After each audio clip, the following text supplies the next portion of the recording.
네, 이것이 정치다. 오늘은 유여해 수원대학교 겸임교수, 조한기 새정치민주연합 서산태안지역위원장, 그리고 김태현 변호사, 이렇게 세 분과 함께하겠습니다. 어서 오십시오. 네, 안녕하세요. 안녕하세요. 오늘은 정치 토크 시간으로 좀 진행해 보겠습니다. 많은 일들이 있었던 것 같습니다. 이번 주도. 그래서 일주일을 한번 정리하는 그런 시간을 좀 가져봤으면 좋겠습니다. 우선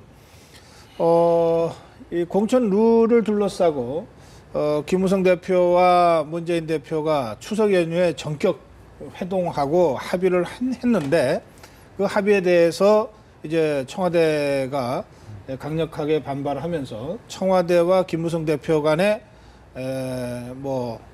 상당한 갈등 양상이 있었습니다. 이게 확전될 것 같다가 하루 만에 봉합됐습니다. 제 첫 번째 질문은 이겁니다. 그러면 이 공천룰을 둘러싼 청와대와 김무성 대표 간의 갈등, 이것으로 대체로 마무리된다고 생각하시면 O를 들어주시고, 아니다, 이것은 시작에 불과하다, 더 큰 싸움이 기다리고 있다고 생각하시면 X를 들어주십시오. 두 분은 더 큰 싸움이 기다리고 있다. 김태현 변호사는 이것으로 마무리된다. 네, 류 교수. 더 큰 싸움이 기다릴 수밖에 없습니다. 예. 왜냐면요, 현재 김 대표가 정치 생명을 건다고 했는데 그럼 걸지 않고 여기서 마무리가 돼버리면 흐지부지하게 되는 거죠. 출구 전략은 딱 두 가지밖에 없습니다. 국민에게 물어서 여론에게 묻겠다. 아니면 법에게 묻겠다. 무슨 말이냐면요, 오픈 프라이머리를 저희가 하려고 합니다. 할 수 있겠습니까? 라고 했을 때 여론이 시기상조입니다 하면 여론이 시기상조라고 하네요.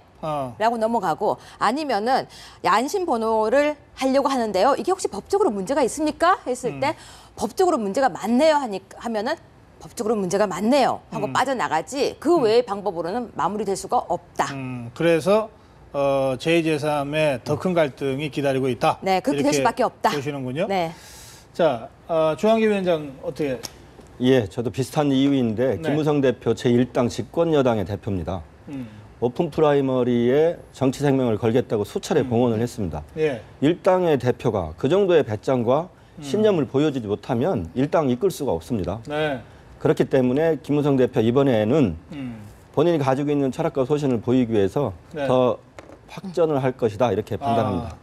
알겠어요. 자, 김태현 변호사는 이것으로 마무리된다. 그러니까 사실 이거 마무리 확정 사실 좀 일도양단적인 질문인데요. 그러니까 네. 저는 굳이 하나를 택하라면 이제 마무리 쪽을 택한 것이, 네. 이것이 두 세력 다 더욱더 싸움을 하는 좀 부담이 있다는 거죠. 그러니까 청와대 측에서는 사실 명분에도 좀 밀립니다. 왜냐하면 어찌됐든 간에 김무성 대표가 전략 공천을 하지 않겠다, 국민한테 공천권을 돌려주겠다는 명분을 가지고 온 건데, 청와대가 여기에 대해서 안심번호에 대해 5가지 어떤 비판점을 조목조목 얘기함으로써 이거 청와대가 당의 공천에 개입하려는 거 아니야? 이런 어떤 여론의 흐름들이 있거든요. 네. 그러니까 명분에서 좀 부담이 있는 것이고, 김무성 대표 입장에서는 어찌됐건 간에 임기가 반이나 남은 현직 대통령과 부딪힌다는 거는 힘에서 사실은 밀리는 측면이 있거든요. 네네. 그렇기 때문에 양 세력이 어느 정도는 이제 마무리 국면에 들어가지 않겠느냐, 아마 탈출구를 찾을 겁니다. 알겠어요. 즉 김무성 대표의 전략 공천을 어느 정도 세워주면서도 청와대 입장에서는 약간의 실리를 챙길 수 있는 그 알겠습니다. 정도의 어떤 타협안으로 마무리 수순 들어가지 않을까 싶습니다. 예, 양쪽 다 정면 충돌하기에는 부담이 크다. 그래서 마무리될 것이다, 이렇게 말씀하셨어요. 그런데 제가 두 분은 이게 확전될 거라고 말씀하셨기 때문에 두 분 말씀을 들으면서 궁금한 점이 하나 더 생겼어요. 예. 그래서 확전하겠다는 두 분한테만 질문 드릴게요. 예, 김태현 변호사 내려주시고.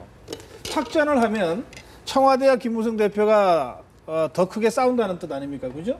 누가 이길 것 같습니까? 대통령이 이길 것 같으면 O를 들어주시고, 김무성 대표가 이길 것 같으면 X를 들어주세요. 청와대가 이길 것 같으면 O요. O를 들어주세요. 두 분 다 청와대가 예, 이길 거다. 예. 왜 그렇게 생각하십니까?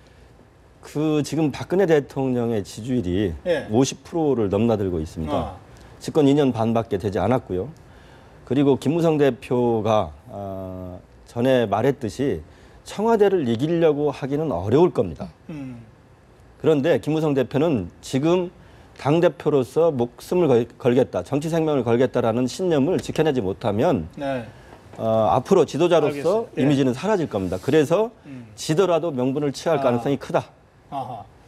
이기지는 못하지만 그러나 싸움은 해야 될 거다. 예. 그런 말씀이시고.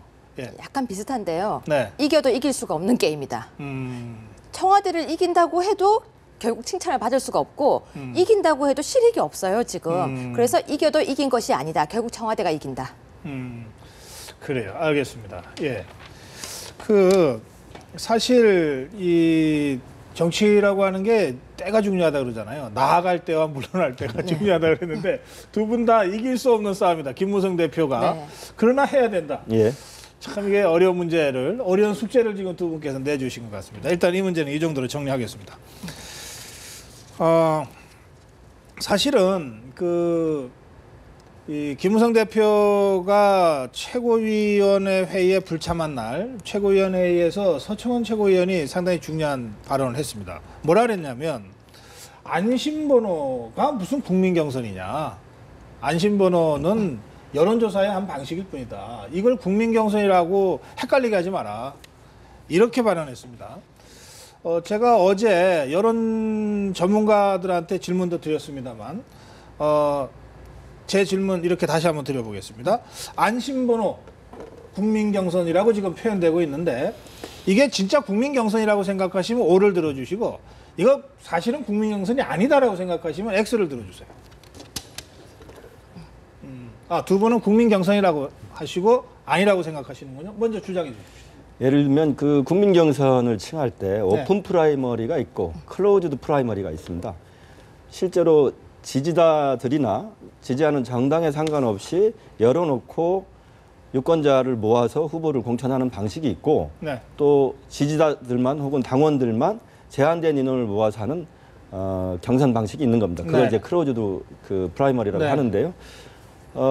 지금 우리 당 같은 경우에는 그 약 2만 명, 20만 명의 표본 중에서 그 중에서 300명 내지 1000명을 골라서 오픈 경선을 하겠다는 겁니다. 이런 경우에는 이제 지지자 중심의 클로즈드 프라이머리라고 볼 수 있겠습니다. 그런 의미에서 근데 이 안심번호를 부여해서 여론조사를 하는 거 이게 국민경선이다 이런 뜻입니까 그러면? 사실은 그것은 제한된 의미의 국민경선이라고 보는 겁니다. 예. 이걸 국민경선의 의미를 사실 어떻게 해석하냐에 따라 다른 건데요. 뭐 전통적인 의미, 조미 의미로 해석하면 국민경선이라는 건 어찌됐든 간에 실제 투표처럼 투표행위를 해야 되는 거죠. 그렇다고 보면 안심번호제는 국민경선 아닌 건 맞습니다. 근데 다만 김무성 대표가 이 안심번호라는 것 또 오픈 프라임을 얘기할 때 그 김무성 대표의 진정한 목적은 전략공천 안 하겠다는 것이거든요. 즉 당에서 누군가가 공천권을 행사하지 않고 그게 여론조사 방식이든 투표 방식이든 아니면 하다못해 추첨이든 이건 좀 가장된 비유라면 어찌됐든 간에 국민들한테 어떤 공천권을 돌려주겠다는 그런 취지에서 오픈 프라임으로 얘기한 것이고 국민경선도 얘기한 것이기 때문에 그렇다고 보면 이 안심번호로 인한 여론조사도 사실은 미비점도 많고 보완점도 많지만 전략공천을 막는다는 측면에서 보면 저는 국민경선의 의미는 충분히 가지고 있다고 봅니다. 전략공천이 아니기 때문에 국민경선이다 이런 의미를 뜻입니까? 그렇게 해석하는 것이죠. 그러니까 그렇게 해석하고 싶다 이런 뜻입니까? 의미는 그렇게 해석할 수 있을지 모르겠는데 전략공천을 안 하면 국민경선이다. 그렇게 바로 기계적으로 이렇게 연동되는 것은 조금 그러니까 바로 그렇게 연동시킨다기보다는 김무성 대표가 애초에 오픈 프라임 얘기를 꺼냈을 때 그 진정한 의도는 전략공천을 막겠다는 그 의도는 거거든요. 알겠어요. 그렇다면 선거를 할 필요가 없죠. 투표소에 갈 필요가 없습니다. 그러니까 국민경선은 지금 이 안심번호제는요. 굉장히 좋은 여론조사 방법입니다. 하지만 절대 선거는 될 수가 없습니다. 국민경선이라고 하는 것은요. 국민이 직접 선거를 하거나 아니면 선거인단이 하는 4대 원칙을 지켜야 합니다. 4대 원칙, 직접, 평등, 보통, 비밀. 안 지켜지는 것이죠. 그러면은 절대 이것은 맞지 않는 제도이기 때문에 저는 아니다. 확실히 아니다. 이렇게 주장하고 싶습니다. 알겠습니다. 이거 뭐 논란이 좀 있을 수 있겠습니다만 우리가 다뤄야 될 문제가 많아서 각자 입장만 듣는 것으로 그렇게 넘어가겠습니다. 또 한 가지 논란이요. 이게 절차를 제대로 지켰느냐 이런 논란이죠. 이건 뭐 새누리당 안에서 나오는 얘기고 청와대 쪽에서 나오는 이야기이기도 합니다. 절차를 제대로 지켰느냐. 뭐 이 대통령이 그 정상회견을 위해서 밖에 나가 있는 상황에서 이 중요한 문제를 대표가 밀어붙인 것이 적절했느냐라고 하는 측면도 있고, 그다음에 당 내에서 최고위원회의라든지 이런 공식 논의기구를 거치지 않고 이 야당 대표와 합의해 놓고 와서 이거를 관철시키려고 하는 것에 또 절차상의 문제가 있다. 뭐 이런 두 가지 이 측면에 절차상의 문제가 제기됐습니다. 어떻게 생각하시는지. 절차상의 문제가 있다고 생각하시면 오를 드시고 아니다. 절차상의 문제는 없거나 또는 있더라도 크게 대세에 관계없다고 생각하시면 X를 들어주십시오. 오늘은 두 분이 생각이 같으시네요. 이쪽에 앉으실 걸 잘못했어요. 예, 그래. 먼저 김태현 변호사. 이게 사실은 뭐 어떻게 보면 전혀 없다라기보다 있더라도 이제 미비하다라는 이제 그 앵커님의 말씀이 저는 좀 맞는 것 같고요. 물론 청와대 입장에서 섭섭하게 할 겁니다. 대통령이 해외 순방 중인데 이게 국정의 블랙홀과 같은 공천 문제를 건드렸기 때문에 청와대 입장에서 섭섭한 측면이 충분히 있을 겁니다. 근데 다만 김무성 대표 입장에서 보면 의원총회가 추석때 예정이 돼 있었거든요. 그럼 그때까지 오픈 프라이머리에 대해서 왜 안 되냐고 얘기하는 상대편 진영, 즉 친박 진영에 대해 답을 내놔야 되는 형국인 것이고, 그게 이제 추석 때 김무성 문재인 대표를 만나서 협의를 해온 것인데, 이게 정확하게 말하면 합의보다는 협의입니다. 그러니까 김무성 대표가 야 이거 내가 이렇게 해왔으니까 니들 이거 해, 이게 아니거든요. 사실 제왕적 총재가 아니니까. 합의가 아닌 협의라는 게 무슨 뜻이에요? 내가 문재인 대표가 이렇게 하기로 안을 가져왔으나 이건 결국 의원총회에서 의원들의 추인을 받아야 되는 것이기 때문에 일종의 안, 나의 안은 이렇습니다. 오픈 프라이머에 대한 나의 안은 나의 플랜 B는 이런 알겠습니다. 것이니 이것에 대한 잠깐만. 논의를 해보자는 것이거든요. 그 대목에서 김무성 대표와 문재인 대표 간의 이 합의, 이거를 지금 이제 협의라고 그랬어요. 새정치민주연합은 오히려 합의를 강조하면서 합의를 지켜라 이렇게 얘기하고 있죠. 예, 예. 그 점에서는 이 김태현 변호사하고 해석이 좀 다른 거죠. 예. 알겠습니다. 일단 그건 지적하고 어쨌든 다소 간의 미비한 점은 있으나 절차상의 문제가 심각한 건 아니다 이렇게 생각하시는 거고요. 근데 저는 절차상의 문제가 분명히 많다고 보여요. 네. 공천은 상향식 오픈 프라이머리를 주장하시는데요. 지금 이 선거인 제도는 저는 하향식이라고 생각해요. 무슨 말이냐면요. 김무성 대표가 직접 주장해서 하향 밑으로 이렇게 하겠다. 저는 방식에 문제가 있다라고 보거든요. 네. 그러니까 공천은 분명히 상향식을 얘기하면서 말은 하향식이니까 전 절차상 문제가 있고 분명히 여기에는 아까 협의 말씀하셨는데 제가 볼 때는 본인이 직접 밑으로 하향했기 때문에 전 절차상 문제가 있다. 예. 그런데 이 절차상의 문제가 있다고 보는 것 자체가 제가 보기에는 청와대 중심적인 사고, 친박 중심적인 사고가 아닌가. 왜 당의 공천 룰에 관해서 경선의 기술적인 방법에 관해서 당이 청와대와 사전 협의를 해야 되고 윤호를 받아야 됩니까? 이제 그런 면에서 저는 그 절차상의 문제를 따지는 것은 약간 권위적인 사고에서 나왔다고 보고요. 또 하나는 그 여야 정개특위에서 이미 안심번호를 하자고 합의된 바가 있습니다. 그 오래됐습니다. 이제 와서 여야 정개특위에서 합의된 안을 안 된다고 딴지를 거는 것도 제가 보기엔 모양새가 이상합니다. 근데 제가 하나만 더 여쭤보자면 분명히 새누리당 당원 당규에 대통령을 보좌하라고 되어 있거든요. 그런데 지금 민생 법안 같은 거 전혀 돕지 않고 있고 대통령을 보좌하지 않기 때문에 그 부분에 대해서 이야기할 지금 뭐 그런 여지가 없지 않나. 저는 그런 생각도 들거든요. 근데 김무성 대표님의 발언은 다르지 않습니까? 지금까지 여러 차례 청와대에 충돌이 있었지만 그때마다 나는 이 청와대를 위해서 박근혜 대통령의 성공을 위해서 노력해왔다. 제가 보기에 열심히 노력해오신 것 같습니다. 알겠습니다. 그런데 이 문제와 관련해서 사실관계만 좀 확인하면 28일 날 김무성 대표와 문재인 대표의 전격 회동이 있었죠. 그 이틀 전인 26일 날 김무성 대표가 청와대의 현기한 정무수석한테 먼저 전화를 해서 만나자 그랬고, 그래서 정무수석이 나갔더니 이러이러하게 문재인 대표와 만나서 이렇게 추진하려고 한다라고 설명을 했다는 거거든요. 그것은 김무성 대표가 청와대에다가 먼저 말하자면 협의를 한 거죠. 그러니까 지금 야당 쪽에서 뭐 대통령한테 뭐 일일이 윤호 받아야 되느냐 이렇게 이제 비판을 조금 전에도 하셨는데 요 문제만 놓고 보면 사실관계는 김무성 대표가 먼저 청와대에다가 협의를 요청한 거죠. 하여튼 그건 그렇게 제가 좀 정리를 해드리고요. 뭐 다뤄야 될 게 참 많네요. 이거 좀 그렇게 심각하고 복잡한 문제인지 저도 잘 몰랐는데 질문을 드리다 보니까 그런 것 같습니다.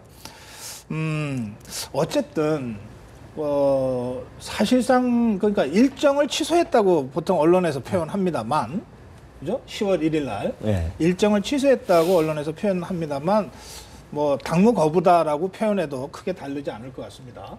우선 최고위원회 회의에 참석하지 않았고, 그리고 그날이 국군의 날이었는데 국군의 날 기념식에도 참석하지 않았습니다. 그러다가 하루 만에 이제 더 이상 이 문제를 가지고 청와대와 다툴 생각이 없다, 더 이상 말하지 않겠다 이러면서 이제 일단 이 화해 모드로 전환이 됐는데, 김무성 대표의 심정이 참 복잡할 것 같습니다. 이 하루 사이에도 여러 생각들이 오갔을 것 같습니다. 김무성 대표의 지금 심정을 5자로 표현을 한번 대신해 주신다면 여러분들은 어떻게 표현해 주시겠습니까? 국군의 날 기념식 참석을 하지 않은 것은 여러 가지 의미에서 좀 생각해 봐야 될 부분이 있다. 그렇게 생각합니다만 그 문제까지 포함해서 울고 싶어라. 장기전으로 3, 4, 2 후행? 네. 무슨 뜻입니까? 3번 생각하고 행동하자. 3, 4, 2 후행. 그래요. 먼저 설명 좀 해주세요. 네, 3번 생각하고 나서 행동하자. 네, 정치 생명을 걸었잖아요. 그렇기 때문에 함부로 이제 어떤 행동을 하시기가 힘들 것 같습니다. 그래서 하고 싶어도 허벅지를 진짜 꼬집지 않을까. 3번 생각하자, 3번 생각하자. 지금 그 심정이지 않을까 싶습니다. 앞으로의 행보를 더욱 신중하게 할 수밖에 없는 그런 처지가 됐다. 네. 그렇게 표현하셨군요. 장기전으로. 김무성 대표가 선택할 수 있는 현실적인 방법은 장기전 가는 겁니다. 아까도 제가 모두에서 말씀드렸지만 명분은 김무성 대표가 앞섭니다. 어찌됐든 간에 전략 공천 안 하겠다는 것이고 거기에 대해서 청와대가 당의 공천에 개입 직접적으로 들어오려는 이 모습 이게 사실은 여론의 역풍을 받을 수도 있는 부분이거든요. 명분은 앞서지만 현실적으로 지금 대통령 지지도 50% 넘는 임기가 2년 반이 남은 대통령과 부딪혀서 이길 수는 없는 것이죠. 그렇다고 보면 명분은 앞서고 힘에서 지는 사람이 택할 수 있는 전략은 장기전으로 가는 것이죠. 그리고 아마 김무성 대표는 상황이 이렇게 흘러갈 수밖에 없다는 것도 이미 알고 있었을 겁니다. 김무성 대표처럼 5선의 정치력을 가진 사람이 야 내가 이걸 던졌을 때 청와대에서 그냥 순순히 물러날 거라고 생각했겠습니까? 아마 청와대에서 굉장히 강하게 반발을 할 것이고 그러면서 되면 나는 플랜 B, 플랜 C가 뭐고 있다는 것을 아마도 준비를 하고 있지 않을까. 그래서 장기전으로 들어가는 전략을 지금 세우고 있지 않을까 싶습니다. 시간은 내 편이다. 이런 생각을 할 거라고 보십니까? 일단은요. 그래. 울고 싶어라. 그건 좀 어렵다고 보는데 이제 총선 공천 방법을 결정해야 될 시기가 이제 얼마 남지 않았습니다. 시간이 김무성 대표의 편이라는 것이 제가 보기에는 그 반대일 수도 있습니다. 청와대의 편일 수도 있습니다. 그래서 김무성 대표가 사실은 현기환 수석에게 사전에 논의했다. 문재인 대표를 만나서 합의한 걸 사진 찍어서 보냈다. 당대표로서의 어떤 모욕감과 분함과 답답함과 이런 것들을 우회적으로 표현한 게 아닐까 그렇게 봅니다. 네, 그 점에서 울고 싶어라 이런 심정일 거다. 시간이 별로 없다고 말씀하셨어요. 통상적으로 사실은 국민들의 선택권을 존중한다면 여야 정당들이 적어도 2달 전에는 자당의 후보를 공천해서 유권자들이 검증하고 판단할 수 있도록 시간적 여유를 주는 것이 마땅하다. 대개 이런 얘기들은 공론으로 돼 있잖아요. 그렇습니다. 그런데 지금껏 2달이 아니라 한 보름 전에 발표한 사례까지 있단 말이죠. 14일이 법정 선거 기간인데 이번은 어떨 것 같습니까? 대개 언제쯤 공천을 마무리할 것 같습니까? 이 양당의 분위기로 봐서. 일단 우리 당은 공천안, 혁신안을 통한 공천안이 이미 확정되어 있기 때문에 조금 빨리 후보 확정이 빨리 될 것이라고 보고 그에 따라서 새누리당도 한없이 늦출 수는 없을 것이다. 그렇게 봅니다. 올해 말에 다 마무리할까요? 올해 말까지는 어려울 것 같고요. 그러면 내년은 넘어가네요. 1월입니까? 2월? 1월 늦어도 2월 중순. 늦어도 2월 중순. 2달 전. 4월 중순이니까 2달 전에는 될 거다.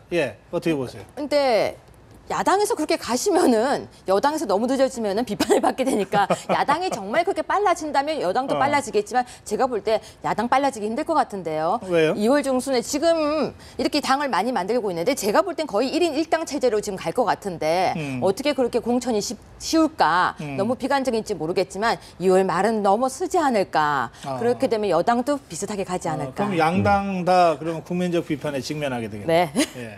사실 지금 선거구 획정 계속해서 지금도 아직 해결을 못 보고 있는 상황이니까 참 여러 가지로 갈 길은 먼데 해는 서산에 걸려 있는 그런 형국인 것 같습니다. 자, 이게 마지막 질문이 될지 모르겠습니다만, 자 질문 드리겠습니다. 이번 박근혜 대통령의 유엔 정상 외교 여러 가지로 북핵 문제를 국제사회에 다시 한번 환기시키고 한 여러 가지 효과가 있었습니다. 그런데 정치적으로 보면 반기문 대망론이 다시 나오게 된 그런 계기였다 이런 평가들이 있는 것 같습니다. 반기문 대망론 이게 현실적으로 가능성이 있는 얘기라고 생각하시면 O를 들어주시고 말이 좋지 그건 불가능하다라고 생각하시면 X를 들어주십시오. 두 분 오랜만에 의견이 이차시나요? 예, 예, 아니다는 거죠. 예. 그러면 우선 두 분이 된다 그랬으니까 현실 가능성이 있다고 말씀하신 거 아닙니까? 예, 먼저 좀. 출마 여부는 본인이 결정하시겠지만 제가 볼 때는 가능성 굉장히 높죠. 국민들이 일단 지지율이 최고 높게 나오고요. 또 통일지향적으로 봤을 때 이렇게 국제적인 인물이 없습니다. 물론 거주 몇 년 이런 이야기까지 나오고 있지만 그렇다는 것은 그만큼 강력한 후보라는 뜻이겠죠. 유엔 사무총장을 하고 계신 분이십니다.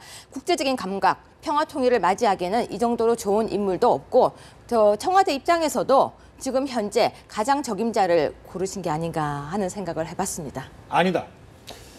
그 옛날에 고건 총리께서 늘 30% 이상의 지지율을 자랑하는 압도적인 후보였습니다. 그런데 대통령 안 되셨죠. 네. 저는 우리나라 안 국민들이 됐다기보다 못 됐다고 얘기했네요. 우리나라 국민들이 대통령을 선택하는 데 있어서만큼 매우 깐깐하다, 꼼꼼하다 이렇게 보고 싶은데 첫 번째는 가치나 시대 정신을 보고 두 번째는 한 명의 정치인으로서 국민들과 희로애락을 같이 해온 역사를 보고 세 번째는 확실한 지지 세력이 있는가 이걸 본다고 봅니다. 반기문 총장 훌륭하신 분이지만 정치인으로서 국정을 이끌 지도자로서 이 세 가지 부분이 아직은 검증받지 못했다. 저는 그런 면에서 출마하실 수는 있지만 새누리당의 후보 되기는 어렵지 않을까 이렇게 생각하고 있습니다. 세 가지가 뭔지 다시 한번. 가치와 역사와 지지 세력. 지지 세력. 예. 알겠습니다. 자. 이게 제가 오를 들었다고 해서 반기문 총장 대통령 되십니다. 이거를 말씀드리는 건 아니고 가능성은 좀 열려 있다는 좀 그런 정도의 좀 톤으로 좀 이해해 주시면 좋겠고요. 일단은 저는 이번에 뉴욕에서 대통령 한 7번 만나시는 걸 보면서 이거는 반기문 총장의 대선 출마 선언이구나. 저는 그렇게 받아들였고요. 현실 정치에 들어오실 거라고 저는 알고 있습니다. 상황이 그렇게인 것 같아요. 근데 일단 본인이 하시겠다는 의지가 있고 더군다나 그 친박 세력과 대통령께서 메이킹을 해준다고 하면 가능성은 있는 것이죠. 근데 다만 그게 정말 열매를 피기 위해서는요. 여러 가지 넘어야 되는 사람은 맞는 것이죠. 대통령 후보란 게 누가 만들어주면 되는 건 아니거든요. 시장을 할 수 있지만 결국 꽃은 본인이 피우는 건데 반기문 총장께서 실제로 1년 남짓한 기간 동안에 여당의 후보를 꿰차고 대통령까지 가시기 위해서는 굉장히 많은 산을 넘어야 될 겁니다. 왜냐하면 이 대통령 후보라는 게 이게 백마타고 초에는 없지 않겠습니까? 진흙 속에서 피는 연꽃이 돼야 되는데 본인이 그걸 하실 수 있을까에 대한 퀘스천 마크는 있지만 어쨌든 가능성은 열려 있다고 봅니다. 근데 국가 원수의 역할 중에 외교의 수장이 있거든요. 그걸 생각한다면은 반기문 사무총장만큼 적임자도 없죠. 그래요. 알겠습니다. 이 반기문 대망론 현실 가능성이 있다. 그러나 넘어야 될 산 많다. 너무 그 숙제가 많아서 다 풀기 어려울 것이다. 이렇게 좀 엇갈리는 입장으로 오늘 정리하겠습니다. 말씀 잘 들었습니다. 고맙습니다. 고맙습니다.